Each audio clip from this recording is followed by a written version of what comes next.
Hello મિત્રો, તમારું સ્વાગત છે ફરી પાછા એક નવા બ્લોગ. તો અત્યારે આપણે ઉઠી ગયા છીએ. અચ્છા. કેટલા વાગ્યા ભાઈ? વાગ્યા લગભગ હા, તો 2:30 જેવું થયું છે અને આપણે દ્વારકા જવા માટે નીકળી ગયા છીએ. Oh my God. તમે એમ કહેતા હશો આવા ટાણામાં નીકળીને કરવું શું તમારે અહીંયા? વાત તો સહી છે. તો મિત્રો થાય છે એવું કે આપણે જો મોડા જાય તો દ્વારકા પર એટલું ટ્રાફિક થઈ જાય છે અને રોડ ઉપર એટલું ટ્રાફિક હોય, એના માટે અમારે વહેલું નીકળવું પડે અને પછી અમે ટાઈમસર દર્શન કરે. બાકી ગળદી જ એવડી હોય, દર્શન કરવાનો વારો અમારો નથી આવતો. ગાડી સ્ટાર્ટ કર. એટલે અમે અત્યારમાં વહેલા નીકળી ગયા છીએ. હું કેસ કોણ કોણ આ પૂનમ ભરવા માટે દર મહિને દ્વારકા જાય છે કોમેન્ટમાં જરૂરથી જય દ્વારકાધીશ લખ નાખજો. મારા વતી તમે કોક કરી દે. તો હવે આપણે ગાયો ઘા નીકળી જાય. સારુંથી મિત્રો, અહીંયા ડીઝલ જડી ગયું. આ ગાડી આપણે આ ભાઈને દઈ દેવાની હતી. અહીંથી જ્યાં એસટી નીકળે ત્યાં આપણે એમાં બેહીને દ્વારકા જવાનું હતું. જો આ એક બસ તો ગઈ. હવે મિત્રો એ બધું તમે રહેવા દો. દ્વારકાનું મંદિર કોને બંધાવ્યું તમને ખબર છે? નહીં. જો ન ખબર હોય તો તમને આગળ બ્લોગમાં અમે બતાવવાના છીએ, અને ખબર હોય તો ગાયો ગા કોમેન્ટ કરી દેજો. ફાઇનલી મિત્રો આપણી ગાડીમાં હવે ડીઝલ પુરાઈ ગયું. માગો 20 ને આપે 30, એ છે દ્વારિકાધીશ. બોલો પ્રેમ છે જય દ્વારકાધીશ. હેલો મિત્રો, હવે આપણે પહોંચી ગયા છીએ દ્વારકા રોડ ઉપર. અને તમને જે આ સામે હોટલ દેખાય દ્વારકાધીશ હોટલ છે. જો કે તમને આમાં લાઇટો દેખાતી હશે, હમણાં હું તમને અહીંયા જઈને બતાવું. હવે અહીંથી દ્વારકા બહુ છેટું છે નહીં. અને આજે આપણે જોઈએ નાસ્તાના ઓનર કોણ છે આમાંથી આપણને કોણ નાસ્તો કરાવે છે. આપણી પાસે પૈસા છે નહીં કાંઈ, ખાલી ગાડીમાં બેસી ગયા. ડીઝલ લઈ મેં નથી દીધા. તો હવે આપણે ફટાફટ નાસ્તો કરી લઈએ. ગાડીના થપ્પા જોઈ લ્યો. અહીંયા જો આટલું ટ્રાફિક ગયા તો દ્વારકા મંદિરમાં કેવું ટ્રાફિક હશે? આપણે મિત્રો ગાંઠિયાનો ઓર્ડર કરી દીધો છે. આપણી પાસે ગાંઠિયા, સંભારો, કઢી, ચટણી બધું આવી ગયું છે. તમારે પણ ખાવા હોય તો આવી જાઓ ગાયો ઘા. તો હાલો મિત્રો મરચા લેવા. ગાડી સ્ટાર્ટ કર. એટલે મારું કહેવાનું એમ છે, હાલો મરચા ખાવા, એમ હાલો ગાંઠિયા સંભારો ખાવો હોય તો હવે આપણે નાસ્તો કરી નીકળી ગયા છીએ. તમે જોઈ શકો છો કે દ્વારકાધીશના મંદિરના દર્શન પર તમને રોડ ઉપરથી થઈ જાય છે. તો મંદિર કેવડું ઊંચું છે એ તો વિચાર કરો. અને અત્યારના પૂરમાં આટલા બધા ટ્રક ને બાઇક ને 4-wheeler ને એટલી પાર્કિંગ થઈ ગઈ છે, એ પાછી રોડ ઉપર. તો અંદર જતા કેટલી પાર્કિંગ હશે એ જોવાની વાત છે મિત્રો. આમ જુઓ.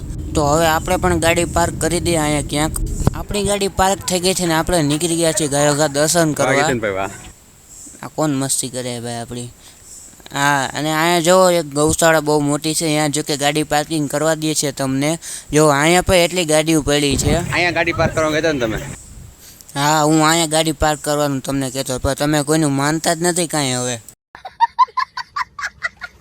આપણે મિત્રો દ્વારકાધીશના ચોકમાં અહીંયા પહોંચી ગયા છીએ ને અહીંયા તો જો આમ મેળો ભરાણો. આમ તો જુઓ ક્યાંય દેખાતું નથી કાંઈ. અને આપણે પહેલાં ધજાના દર્શન કરીએ પછી વાતો કરશી. જય દ્વારકાધીશ.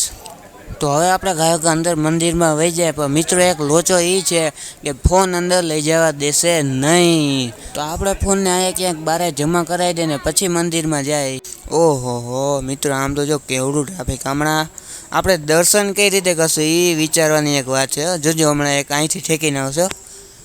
એ આવ્યો, જો આવશે હમણાં.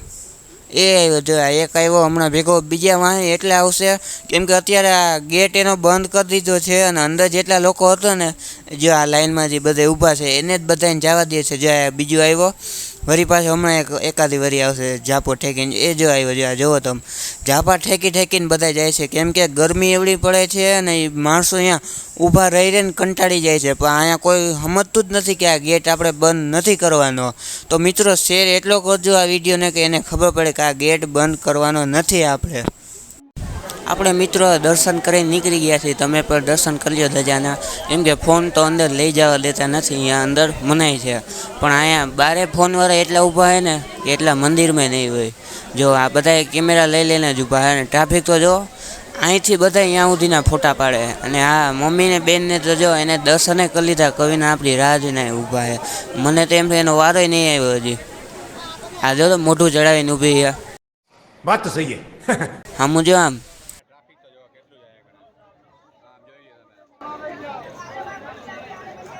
मागो 20 ने आपे 30, बोलो जय द्वारिकाधीश फूल बकाजी की। હવે મિત્રો તમને એક મેન વાત કરી દઉં. દ્વારકા નગરી કૃષ્ણ ભગવાન અને વિશ્વકર્મા બે ભેગા થઈને સૌ પ્રથમ પહેલી વખત એને બંધાવી હતી. અને મિત્રો એમ કહેવામાં આવે છે કે શ્રી કૃષ્ણના સ્વર્ગવાસ પછી આ નગરી આખી પાણીમાં ડૂબી ગઈ હતી. 15મી સદીના ગુજરાતના સુલતાન મોહમ્મદ બેગડા દ્વારા 1473ની સાલમાં મિત્રો આ નગરીને હે ને હાવ પાડી નાખવામાં આવી હતી. એટલે આખી નગરીનું એને પૂરું કરી નાખ્યું હતું અને હાવ પતન કરી નાખ્યું હતું. ત્યારબાદ 16મી સદીમાં દ્વારકા નગરીનું પાછું સર્જન કરવામાં આવ્યું હતું અને નગરીને પાછી બનાવી હતી. હવે આપણે ખારા માયલી ચાની હોટલ ગોતી ત્યાં જઈને ચા પી લે, કેમ કે હવે ચા વગર હક થતું નથી મને તો. ચાવીના મને ચેન પડે નહીં રામ, આમાં મનડું મારું જોને બહુ મુંજાઈ રે, ચાવીના મને ચેન પડે નહીં. મૂકી દો. આપણે હવે અહીંયાથી ચા પીને નીકળી ગયા છીએ ને હવે આપણે ડાયરેક્ટ જવાનું છે ગોમતી ઘાટે. પણ અહીંયા તો ટ્રાફિક જ એવડું છે કે આપણે અહીંયા કંઈ પહોંચીને એનો તો વિચાર કરવો પડે. તો મિત્રો અમે તમને અંદર તો દર્શન ન કરાવી શક્યા, પણ તમને અહીંયા બારે જે લાઈવ સ્ક્રીનનું છે એમાં દર્શન કરાવી દઈએ. દ્વારકા મંદિરને 3 નામથી ઓળખવામાં આવે છે મિત્રો, તમને ખબર છે? પહેલું તો આપણે બોલી છીએ કે દ્વારકા મંદિર, અને બીજું નિજ મંદિર, અને ત્રીજું જગત મંદિર. આ 3 નામ તરીકે એને ઓળખવામાં આવે. દ્વારકા મંદિર મિત્રો 78.3 મીટર લાંબુ છે અને એમાં છે ને 72 સ્તંભ છે. કેટલા ટોટલ? 72 સ્તંભ છે અંદાજિત. આ માછલી તો જુઓ મિત્રો, વચમાં એવું નીકળ્યું હતું કે દ્વારકામાં છે ને મોરપીંછવાળી માછલી જોવામાં આવી હતી. મેં તો અહીંયા આટલી બધી માછલી જોઈ પણ મને તો આમાં હરામ કે મોરપીંછવાળી દેખાણી હોય. તમને આમાં દેખાય ક્યાંય? तू समझा? हाँ. नहीं, तू समझा नहीं. તમને આમાં ક્યાં દેખાણી હોય તો કોમેન્ટમાં મને જણાવજો જરૂરથી. અને આ સુદામા સેતુ આ રાતે કઈ પડી ગયું એ જ કંઈ ખબર ન પડી. ઉનાળા વગર એ પાછો. क्या बात है सर, क्या बात है सर. એ બધું મૂકો હવે મિત્રો. તમે આ જાઓ હાંઢિયા. હાંઢિયાની માથે પણ એક બેહવાની મજા છે. હમણાં જો તમને આગળ બતાવું કે કેવી મજા આવે એની માથે બેહવાની. અને હાંઢિયા પર બેઠા પછી હે ને મિત્રો એકદમ આમ હે ને સ્કોર્પિયો જેવી ફિલિંગ આવે. चल चल चल चल. ए गाड़ी स्टार्ट कर. હવે મિત્રો આપણે એને દ્વારકાથી ડાયરેક્ટ હવે રૂક્ષ્મણી મંદિરે જવાનું છે. તો ફટાફટ હવે આપણે અહીંથી નીકળી જાય, રૂક્ષ્મણી મંદિરે પહોંચી જાય. ફાઇનલી મિત્રો હવે આપણે રૂક્ષ્મણી મંદિરે પહોંચી ગયા છીએ ને હવે આપણી એન્ટ્રી આમાં થોડીક ક્ષણોમાં થઈ જવાની છે. અને ફાઇનલી આપણી એન્ટ્રી પણ થઈ ગઈ છે. અને અહીંયા મેદાન જ છે. અને અહીંયા ઓલું હેલિપેડ ઉતારવાની જગ્યા છે. અહીંયા તમને હમણાં ઊભા રહી બતાવવા એક સાઈડમાં છે. ક્યાંય ગયું? એક કોર હતો તો ખરા. હા આવી રહ્યો. જો આ બસની પાછળથી ખાલી જગ્યા છે ને વિન્ડો વાયરો હોય ને એ હેલિપેડ છે. જો તમારે હેલિકોપ્ટર લઈને આવવું હોય ને તો તમે આ પાર્કિંગ કરી શકો છો. સ્પેશિયલ એના માટે ત્યાં જગ્યા રાખવામાં આવી છે હેલિપેડ માટે, કે કોઈ વીઆઈપી ગેસ્ટ આવે હેલિકોપ્ટર લઈને આવે તો એ ડાયરેક્ટ અહીંયા પાર્કિંગ કરી શકે. આપણે હવે ત્યાંથી થાકીને રૂક્ષ્મણીજીના મંદિરે આવ્યા તો ત્યાં પણ એવી જ તકલીફ છે. અહીંયા જો પાર્કિંગનું છે નહીં કાંઈ, અને ગળદી તો જો અહીંયાય પાછું લાઇનમાં ઊભું રહેવાનું. આમ જુઓ અહીંયા જે રૂક્ષ્મણી મંદિરનો જે જાપો છે ને ત્યાં સુધી લાઈન થઈ ગઈ છે. હવે આપણે અહીંયાય પણ લાઈનમાં ઊભું રહેવાનું છે ને પછી દર્શન કરવાના છે. અને અહીંયાય અંદર તો ફોન નહીં જ લઈ જવા દઈએ. આપણે તો હવે અહીંથી ખાલી ધજાના દર્શન કરી લે. અને હા મિત્રો તમે દર્શન કરી લેજો ભેગા, જોઈને ન વયા જતા. હું અહીંથી ઊભા પગે લાગી લઉં. આપણે આગળ આવી લઈએ. હા આપણે અહીંથી ઊભા પગે લાગી લઈ. અને હા મિત્રો ફાઇનલી આપણે દર્શન કરી લીધા છે. કિટભાઈ અહીંયા લાઈન છે ને જો.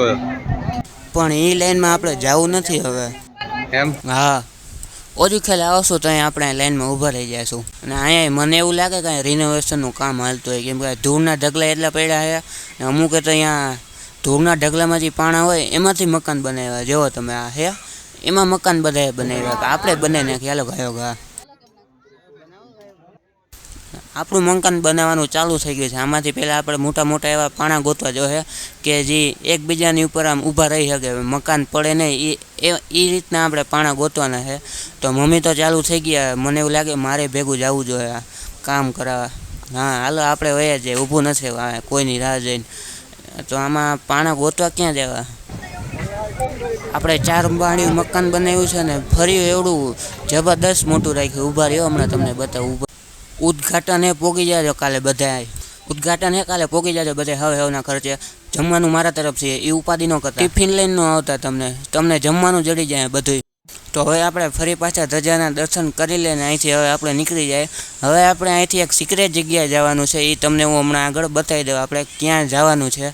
જોકે આ તમને વડલા ને એવું બધું દેખાતું હોય છે એટલે ખબર પડી ગઈ છે કે અમે ક્યાં જવાના છીએ. તો અમે ફાઇનલી જવાના છીએ ભડકેશ્વર મહાદેવે. આનો નજારો એકદમ મસ્ત છે, કેવી મજા આવે. આમ વડલા તો જુઓ કે આખો રોડ ઢાંકી લીધો છે ને તે પછી એવડા મોટા છે, આખો રોડ છાંયો છે. તો મિત્રો હવે આપણે આવી ગયા છીએ ભડકેશ્વર. અહીંયા જો કે તમે બધા આવી જ ગયા હશો. આ દરિયો એવો 24 કલાક ભડકતો રહીએ મહાદેવની જેમ. અહીંયા મહાદેવનું મંદિર છે એ પણ તમને હમણાં આગળ બતાવી દઈ. આ દરિયામાં હવે મોજા આવીને આ જે ભેખડું ને બધી રહી ને એ બધી તૂટી ગઈ. આમ જો અહીંયા જે આ ખાંચો ને એવું બધું તમને દેખાય છે એ ભેખડું જ હતી આખી બધી હળંગ, પછી બધું તૂટી ગયું. આમ જો અહીંયા કેવડો ખાંચો થઈ ગયો છે.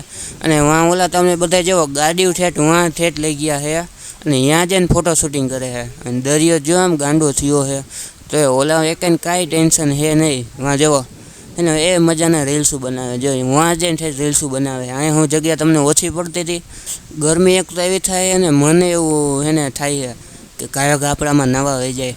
એક લોચો મેન એ છે કે આપણને તરતા આવડતું છે નહીં અને આપણે ટ્યુબ કાંઈ લેવા છે નહીં કે ટ્યુબના સહારે આપણે તરી શકીએ. પણ તોય આપણે એકવાર ટ્રાય તો કરવી છે. આમાં તરી શકી નથી તરી શકતા. મને લાગે એવું કે આપણે આમાં તરી ન હોગી, આમાં કોકે વાંય ભેગું આવવું જ પડે ગોતવા. અને એ મૂંઝાય છે કે ગયો ક્યાં હજી દેખાણો, એટલે એને ફરજિયાત આપણે વાંય આવવું જ પડે. એટલે એ ધંધા કરાય નહીં આપણે. તમને મિત્રો એક વાત પૂછું, આમાં જો કેટલા ફીણ વરે છે, તો આમાં હાબુના ગોટા કેટલા નાખ્યા છે એ હિસાબ કરવાનો આપણે. તમે નવરા થાવ એટલે ગાયો કોન્ટેક્ટ કરો અમારો. नंबर बोल उसका 999 888 बस 10 नंबर हो गया नहीं अभी तो 3 ही આપણે એને આ હાબુના ગોટા કેટલા નાખ્યા નહીં ગળવાના, બીજું કાંઈ કામ છે નહીં. અને આ જે તમને સામે દેખાય એ ભડકેશ્વર મહાદેવની શિવલિંગ છે અને આ નીચે એક મંદિર છે. ને તમને જે સાઈડમાં ડાબી બાજુ દેખાય એ સેટેલાઇટ છે. આવડી આ જે 2-3 કલરની છે એ સેટેલાઇટ છે. એ સેટેલાઇટનું કામ એ છે કે અહીંયા જો ઓલા શું કે હુંકા જો વધારે ભેગા થઈ જાય અને ક્યાંયથી જવાય એમ રસ્તો ન હોય તો એ સેટેલાઇટ આપણને બતાવે કે હવે તમે એક જહાજ આમ લઈ જાઓ, એક જહાજ આમ લઈ જાઓ. એ રીતે એનું કામ છે. અહીંયા પાણા બહુ મોટા છે અને એ આપણે લઈ જવા છે. હા આ આપણે લઈ જવા છે. આપણી પાસે ટાટાની ગાડી છે એટલે વાંધો નથી આવે. એમ 1-2 પાણા તો છે ને એમનેમ રહી જ જાય એમ છે, કેમ કે આનો શો બહુ સારું આવે પાણાનું. આ જુઓ તમે આ ત્રિકોણિયા બહુ સારા છે. હે માંગો વિસને આપે છેતી સે, હે મારો દ્વારકાધીશ. હે તારું નામ લઈ ભૂતો જીવીશે, હે મારો દ્વારકાધીશ. સોનાની નગરી વાળો જશોદાનો લાલો, હે આખી દુનિયાનો ન્યાયાધીશ. હે મારો દ્વારકાધીશ, હે મારો દ્વારકાધીશ. હે ઠાકોરના નામના મારે અજવાળા, બંધ કિસ્મત ના ખોલે એ તો તાળા. હે ઠાકરના નામની જાબુ ઉમાળા, પેડીયુના પોણે. મિત્રો આપણે આ પાણા તો લઈ જવા હતા, પણ મને વળી એક વિચાર આવ્યો. ટાટાએ ગાડી આપણા માટે બનાવી દીધી સેફટીવાળી, પણ એને આ પાણા ઉપાડવા સારું થઈને સેફટી નથી દીધી. અને માણસો સારું થઈને સેફટી દીધી છે કે એનો જીવના જોખમ ન રહે. તો એટલે આપણે આ પાણા લઈ જવા નથી, નકર વળી રતન ટાટાને દુઃખ થશે કે આ લોકોને મેં આટલી સેફટી આ સારું થઈને નહોતી આપી. તો હાલો મિત્રો તમને એક ડીજેનું ગીત સંભળાવું. આ બધા કોરિયોગ્રાફી કરી લઈએ ને ત્યાં. આભમાં ઝીણી ઝબૂકે વીજળી રે, કે ઝીણા ઝરમર વરસે મેઘ ગુલાબી, કેમ કરી જાશો ચાકરી રે. ભીંજાય હાથી ને ભીંજાય ઘોડલા ને, કે ભીંજાય હાથીનો બેસતાલ સુબો ગુલાબી, કેમ જાશો ચાકરી રે. તો મિત્રો મને એવું લાગે કે સાંજ અહીંયા થઈ જવાની છે. આપણે 4 વ્હીલ લઈને આવ્યા હતા એટલે બહુ કાંઈ ઉપાધિ છે નહીં. જામનગર અહીંથી 150 કિલોમીટર થાય છે અને ભૂખ એવી ફૂલ લાગી છે. તો હવે આપણે તમને મળશું ડાયરેક્ટ રાજુભાઈ ઢોસાવાળાની આ. તો ફાઇનલી મિત્રો હવે આપણે પહોંચી ગયા છીએ રાજુભાઈ ઢોસાવાળાની. નાહી ધોઈ કપડાં બદલાઈને આવી ગયા છે, કેમ કે ઓલા કપડામાં આપણે એવા થાકી ગયા હતા ને ભૂખે એવી લાગી હતી કે કાંઈ અડપ થતી હતી નહીં આપણને. આજે આપણે એને બુહોળીઓ જ બોલાવવાનો, જે હાથમાં આવ્યું ને બધું ખાઈ જ જવાનું છે. આપણે અહીંયા ટેબલ ઉપર જઈને બેઠા ત્યાં તો ઓલા વેટરભાઈ આવ્યા અને હતી એટલી વાટકી મૂકીને વહી ગયા. આમાં કાંઈ ખબર પડતી હતી ને કે કઈ વાટકી કોને રાખવાની છે, આમાંથી શું ખાવાનું છે, કેને દેવાનું. હું તો અહીંયા બધી એક જગ્યાએ ભેગી કરીને બેસી ગયો હતો. ખબર જ નથી પડતી ઢોળા રોટલી શાક. આપણે તો ના જ પાડી હતી કે ઘરે ખાઈ લેવું શાક રોટલા. તમે કોઈ માનો નહીં ને? હવે જ નહીં, ઘરે બેન ખાઈ લેવાય.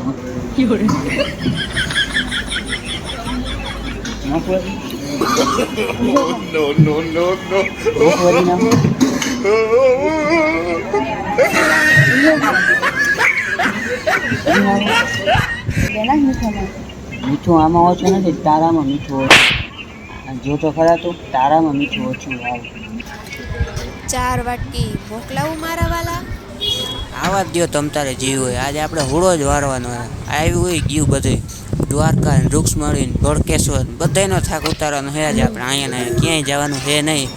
ફાઇનલી મિત્ર આપણે હુડો વાર દીધો ને જોઈ લે હવે આપણે ડીશ ચાટવાનો ઓર આવી ગઈ. એવી ભૂખ લાગી હતી ને હજી એવી જ ભૂખ લાગી છે ને વાટકી છાશના ગ્લાસ આમ તો જો ઊભા રહ્યો તમને બતાવું મૂકે આમાં ગાયો ગા ગણવા દે.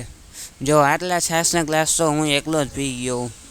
તો હવે આપણે અહીંથી ગાયોગા નીકળી જાય, કોઈ જોવે નહીં. પેલા બિલ બધું આપણે કમ્પ્લીટ કરી દીધું છે ને હવે આપણે ફાઇનલી ઘરે પહોંચી ગયા છીએ. ને આપણો ડોગેશભાઈ જુઓ તમે, એ ક્યાંક આંખમાં લગાડી આવ્યો છે. હજી તમે એક જ દી બારે ગયા હતા, જો અમે 2-3 દી ગયા હોય તો આ એના વેહ કેવા કાઢે એ તમે જોવો. એના આંખમાં શું લાગ્યું એ જ મારે પહેલાં જવું જોઈએ. હાલે ભાઈ નીચે આવેલા એ નીચે ન થાવ તો બોલ, કેમ કે અંદર એસી એટલું ફૂલ ચાલુ હતું અને એને ગરમી એટલી થતી હતી. એ હવે એમ કે મને એસીમાં લઈ જાઓ, ભૂખ લાગી છે, તમે બધા કે દાબીને આવ્યા હો. હવે એ અમારી બધાની ઇન્વેસ્ટિગેશન કરશે કે આ ક્યાં ગયા હતા, કેટલું રખડ્યા છે. અને જો આ એને ખાવાનું ચાલુ કરી દીધું. અમે જો કે એના સારું નાસ્તો રસ્તામાં જ લેતા આવ્યા હતા. બ્રેડ લઈ આવ્યા છીએ અને દૂધ લઈ આવ્યા છીએ, બધું એને જ ખવડાવવાનું છે. અને આમ રાકો થયો, આમ તો જો ખાધ થયો છે. અને 2-3 ગટ્ટામાંથી જો આખી બ્રેડ ઉલારી જાય, ચાવા બાવાનું કાંઈ હે જ નહીં. એવો માલી ગયો ડાયરેક્ટ વખારમાં. હવે આપણે એને દૂધનો વાટકો ભરીને આપી દે. તો મિત્રો હવે આજનો બ્લોગ આપણે અહીંયા જ પૂરો કરીએ. અને આજનો બ્લોગ તમને કેવો લાગ્યો જરૂરથી કોમેન્ટમાં જણાવજો.